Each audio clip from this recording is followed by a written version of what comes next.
Hello दोस्तों, आज जो हम पढ़ने जा रहे हैं उसका नाम है इंडियन काउंसिल एक्ट 1861।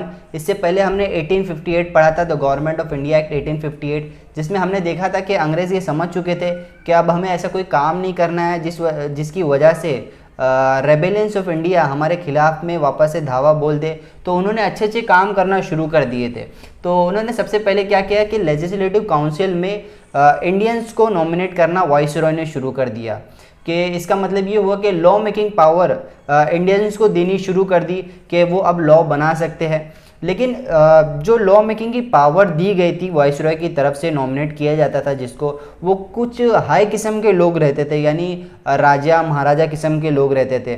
तो सबसे पहले जो 3 नाम नॉमिनेट किया गया था वाइसरॉय की तरफ से, तो एक थे महाराजा ऑफ पटियाला, और एक सर दिनकर राव, और एक राजा ऑफ बनारस थे। तो आपको ये चीज़ें याद रखने की है कि सबसे पहले कौन कौन लेजिस्लेटिव जो पावर दी गई थी इंडियंस को वो कौन थे। इसके बाद आपने देखना है कि हमने पढ़ा था रेगुलेटिंग एक्ट ऑफ 1773 में कि सेंट्रलाइजेशन का प्रोसेस शुरू हो गया था, यानी गवर्नर जनरल ऑफ बंगाल जो था वो हेड था, और गवर्नर ऑफ बॉम्बे और मद्रास जो थे उनसे लेजिस्लेटिव पावर ले ली गई थी। लेकिन इसके बाद में यहाँ पे इंडियन काउंसिल एक्ट 1861 में वो पावर वापस से रिस्टोर की गई बॉम्बे और मद्रास के लिए, यानी डिसेंट्रलाइजेशन शुरू हो गई। Legislative power of Bombay and Madras were restored, वापस दे दी गई इनको।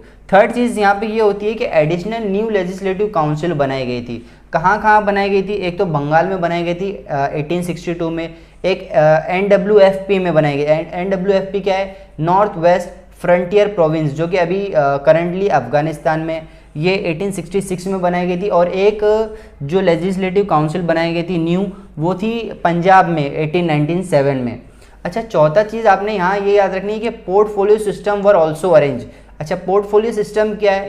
पोर्टफोलियो सिस्टम हम कह सकते हैं कि जो करंट हमारा सिस्टम है, फाइनेंस मिनिस्टर है, डिफेंस मिनिस्टर है, एक्सटर्नल मिनिस्टर है, तो इसी को पोर्टफोलियो सिस्टम कहा जाता है। तो वाइसरॉय ने पोर्टफोलियो सिस्टम को भी इंट्रोड्यूस किया था। 5th पॉइंट है ordinance. Viceroy could make ordinances, यानी कि ऑर्डिनेंस क्या होता है कि जब पार्लियामेंट सेशन में नहीं होती है और इमरजेंसी में आपको कोई बिल पारित करना होता है, तो वाइसरॉय को ये अधिकार था, राइट था कि वो ऑर्डिनेंस बना सकता है, यानी बिल बना सकता है, जिसको ऑर्डिनेंस कहा जाने लगा।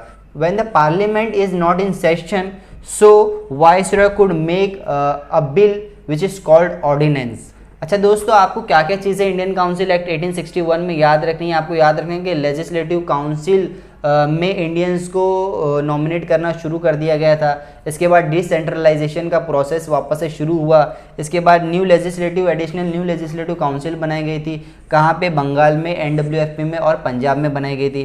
Portfolio system were also arrange. इसके बाद में ऑर्डिनेंसेस भी का प्रोसेस भी, कॉन्सेप्ट भी शुरू हुआ था इंडियन काउंसिल एक्ट 1861 में। तो आपको ये चीज़ें याद रखनी है।